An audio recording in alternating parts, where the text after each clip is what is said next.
Assalamualaikum teman-teman. Perkenalkan, kami dari kelompok 1 yang beranggota 3 orang. Nama anggota yang pertama yaitu ada Yati Puspita Dewi, yang kedua Nur Hayati, dan yang terakhir ada Rizka Amalia. Nah, yang pertama kami akan menjelaskan tentang pengertian teknik las. Pengelasan atau disebut welding adalah salah satu teknik penyambung logam dengan cara mencairkan sebagian logam induk dan logam pengisi dengan atau tanpa tekanan, dan dengan atau tanpa logam penambah, dan menghasilkan sambungan yang kontinu. Yang kedua, alat dan bahan teknik las, yaitu alat-alatnya ada mesin las, kabel las, sikat kawat, pemegang kawat las atau disebut holder elektroda, palu las, klem massa, dan penjepit. Dan yang ketiga, bahan-bahan las, yaitu yang pertama ada helm, yang kedua gloves, yang ketiga apron atau overall atau wear pack, yang keempat safety boots, yang kelima smetang, yang keenam palu terak, yang ketujuh sikat las.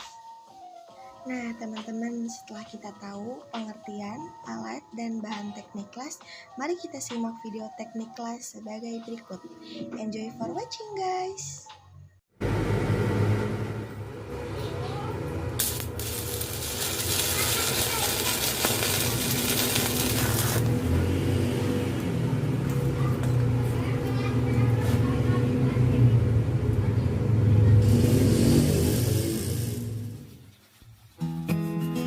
Assalamualaikum warahmatullahi wabarakatuh. Wilujeng Sumping kembali di channel Sederhana HD Karya. Sehat, sukses, lancar, jaya selalu untuk sobat kreatif dimanapun berada. Mari kita belajar bareng lagi di channel Sederhana ini. Kita perluas pengetahuan, kita kembangkan setiap peluang, kita perdalam setiap teknik dan cara ide-ide kreatif desain kreasi seputar dunia las listrik.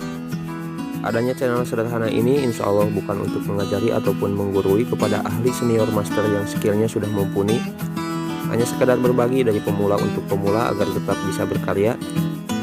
Dari apa yang dibagikan, ambil yang terbaik, buang yang terkurang. Mari kita mulai bersama dari yang terkecil dan semoga bermanfaat tentunya.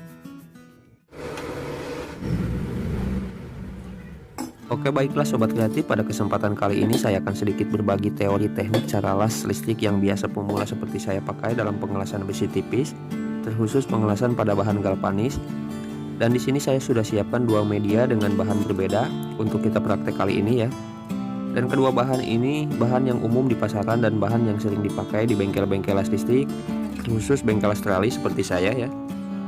Oke, dan kita mulai dari bahan pertama ya sobat kreatif. Saya akan coba jelaskan dan praktekkan pada pengelasan besi ini agar sobat kreatif tahu apa dan kenapa pengelasan pada besi galvanis lebih rentan bolong ya ketika dilas dibandingkan dengan besi meni atau besi biasa ini.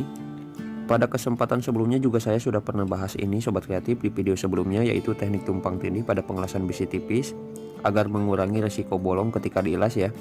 Dan di sini saya akan coba bahas dan praktekkan kembali agar sobat kreatif tahu kekurangan dan kelebihan pada dua teknik pengelasan yang akan saya coba praktekkan kali ini ya.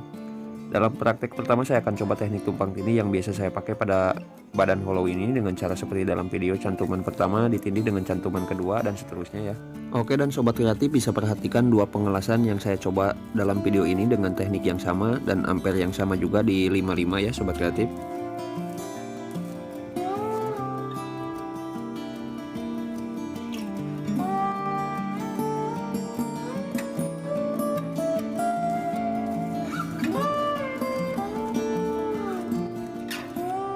Oke, sampai situ sobat kreatif bisa lihat pada pengelasan pertama tidak terjadi bolong ya, dan pada pengelasan kedua ini terjadi bolong ya. Padahal dengan teknik yang sama dan ampere yang sama juga yang dipakai. Itu kenapa? Karena pada pengelasan yang pertama dan kedua hanya berbeda dari kecepatannya saja ketika ditumpang tindihkan atau naik turunnya elektroda ya. Sobat kreatif bisa putar ulang pada pengelasan pertama, itu mempunyai jeda ketika tumpang tindihnya atau pada saat naik turunnya elektroda ya. Itu yang menyebabkan tidak bolong pada hasil pengelasannya. Jadi ketika cantuman pertama, ketika baraknya masih merah ditahan sedikit, setelah agak meredup baru elektroda dijatuhkan kembali ya sobat kreatif. Nah, untuk yang pengelasan kedua kenapa bisa terjadi bolong? Dikarenakan naik turunnya elektroda tanpa jeda sobat kreatif. Jadi baraknya masih merah langsung ditiban kembali, itu yang menyebabkan penetrasi pertama terganggu dengan penetrasi kedua. Jadi bahasa yang mudah dipahaminya, lelehannya belum membeku sudah kita lelehkan kembali, dan terjadilah bolong seperti itu. Pada pengelasan kedua ya sobat kreatif, bisa dipahami ya. Meskipun teknik dan ampere yang dipakai sama, tapi selisih sedikit dari kecepatannya juga akan tetap bolong juga sobat kreatif. Dan itu bisa kita atasi dengan mengasah perasaan kita pada pengelasan besi tipis ya. Oke, kita lanjutkan kembali sobat kreatif dengan teknik selanjutnya. Di sini saya akan coba pengelasan dengan cara ditarik langsung ya di badan hollownya. Dengan ampere kita pertahankan dulu di 55 seperti yang pertama ya sobat kreatif. Dan hasilnya bolong besar seperti yang bisa sobat kreatif lihat dalam video untuk hasilnya ya. Seperti kertas sobat kreatif, untuk lubang atau bolongnya merambat seperti itu ya. Dan jalur dari hasil pengelasannya terlalu besar ya menurut saya. Oke, apakah teknik seperti ini bisa dipakai dalam pengelasan besi tipis? Tentu bisa sobat kreatif, dan itulah kegunaan kenapa dalam mesin las atau trapo ada settingan ampere dari angka terkecil ya. Dan sepertinya dalam pengelasan besi ketebalan 0,8 ini untuk ampernya kebesaran, jadi kita bisa turunkan kembali untuk ampernya di bawah 55 ke 40. Di sini saya akan turunkan ke 40 ya.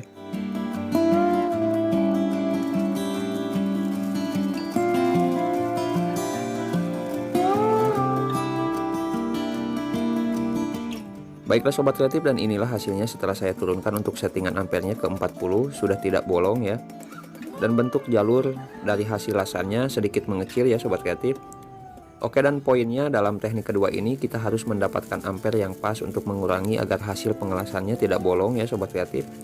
Dan untuk perbedaannya dengan teknik pertama adalah kematangan dan kekuatan dari hasil lasannya ya.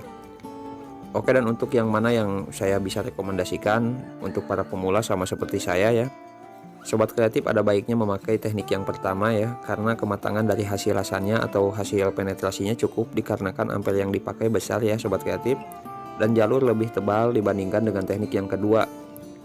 Tapi tidak ada salahnya sobat kreatif untuk kita pelajari dan kuasai kedua-duanya dari teknik tersebut ya. Untuk teknik kedua sobat kreatif akan rentan patah kembali dikarenakan ampere yang kecil ya, penetrasi yang kurang, hasil lasannya yang mentah, dan jalur yang dihasilkannya tipis. Apalagi dipakai pada pengelasan bahan galvanis yang tipis ya sobat kreatif. Oke, dan baiklah sobat kreatif, dan inilah yang sering sekali ditanyakan dan mungkin yang sering dialami juga oleh seniman api lainnya untuk kesulitan pada pengelasan besi galvanis tipis ya. Meskipun banyak diminati di pasaran dikarenakan bahan galvanis anti karat atau tidak korosi seperti pada bahan yang pertama saya pakai tadi ya. Pengelasan pada galvanis akan membuat asap yang dihasilkan lebih tebal, permukaan yang rapuh atau pecah, dan elektroda mudah lengket. Itu disebabkan lapisan yang dipakai pada bahan besi galvanis 98% mengandung unsur lapisan seng dan 2% kandungan aluminium ya sobat kreatif. Jadi dalam pengelasan besi galvanis, untuk mengurangi resiko bolong waktu mengelas, tekniknya seperti ini yang biasa saya pakai.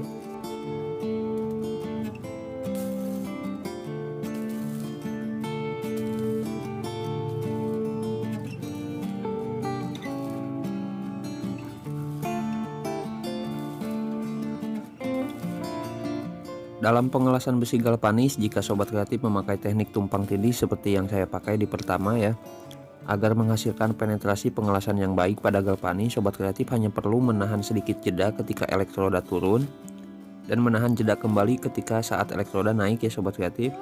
Itu untuk apa? Itu untuk melelehkan permukaan galvanis yang rapuh. Jadi jangan terlalu cepat mengangkat karena hasilnya tidak akan menempel atau menyatu lelehannya dengan lelehan elektrodanya ya sobat kreatif. Jadi simpelnya dalam pengelasan galvanis ibaratnya ketebalan galvanis 0,8 yang kita elas ya, penetrasi atau tembusan pengelasannya harus minimal 0,4 ya sobat kreatif, baru akan menghasilkan penetrasi dan kekuatan yang cukup ya. Oke, dan untuk mengurangi resiko bolongnya, sobat kreatif hanya perlu menahan jeda ketika naik menunggu bara merah atau lelehannya sedikit meredup ya, baru tiban kembali dan seterusnya. Oke, kita lanjutkan kembali sobat kreatif. Terus apakah teknik dengan cara ditarik langsung berlaku untuk pengelasan pada bahan galvanis seperti pada besi biasa? Oke, dan jawabannya tentu bisa sobat kreatif, karena pada dasarnya bahan dasar yang dipakai pada galvanis dan biasa sama saja, hanya berbeda persenan pada lapisannya saja, dan hanya berbeda pada teknik menjeda ritme pengelasannya saja sobat kreatif. Dan yang paling terakhir hanya berbeda dari pengaturan ampernya saja ya sobat kreatif. Oke, kita langsung praktekkan saja ya. Oke sobat kreatif, pada pengelasan pertama dengan cara ditarik langsung di bahan galvanis ini hasilnya gagal ya sobat kreatif, bolong besar. Dan seperti yang pertama, kita coba turunkan kembali untuk ampernya. Dan di sini saya samakan dengan setelan pada pengelasan yang pertama ya, yaitu 40 ampere ya, di 40 ampere.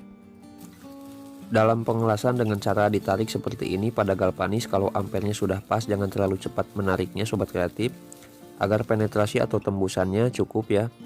Jadi hasil lasannya kuat, dan teknik ini akan sulit dilakukan sobat kreatif dibandingkan dengan teknik tumpang tindih. Kalau kita belum bisa merasakan penetrasi dan kepekaan piling kita belum terasa benar ya sobat kreatif. Dan teknik ini tidak dianjurkan dipakai pada pengelasan galvanis seperti ini ya, karena akan mudah patah kalau menurut saya. Oke, dan baiklah sobat kreatif, sekarang kita coba kedua teknik tersebut pada sambungan hollow. Dan kita lihat hasil dan kekurangan kelebihan pada kedua teknik tersebut ya, pada pengelasan besi tipis, terkhusus pada pengelasan besi galvanis ya.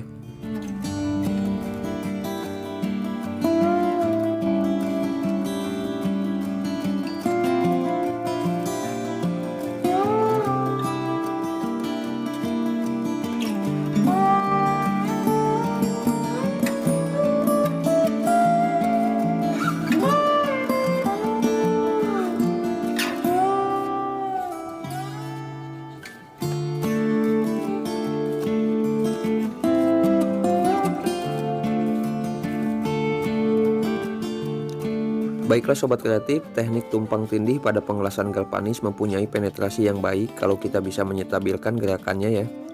Karena ampere yang diperlukan cukup besar dibandingkan dengan teknik yang ditarik langsung ya, dengan ditarik secara langsung. Dan hasil lasannya tidak akan mudah patah. Kekurangannya pada teknik ini sedikit lambat ya daripada teknik yang ditarik langsung.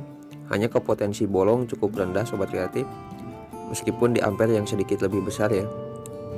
Oke, kalau pengelasan dengan cara ditarik langsung akan sangat cepat ya sobat kreatif, lebih rata, hasil lasan tipis dan kecil ya.